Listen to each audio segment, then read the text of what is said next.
మాట వినాలి గురుడా మాట వినాలి, మాట వినాలి మంచి మాట వినాలి.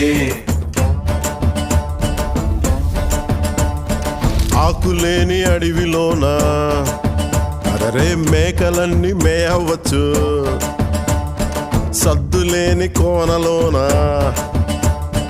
కొండ చర్య కులావచ్చు. మాట దాటిపోతే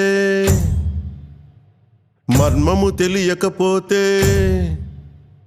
మాట దాటిపోతే మర్మము తెలియకపోతే పొగరుబోతు తగురుపోయి కొండను తాకినట్టు.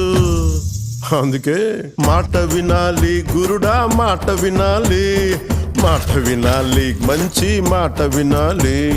మాట వినాలి గురుడా మాట వినాలి, మాట వినాలి మంచి మాట వినాలి.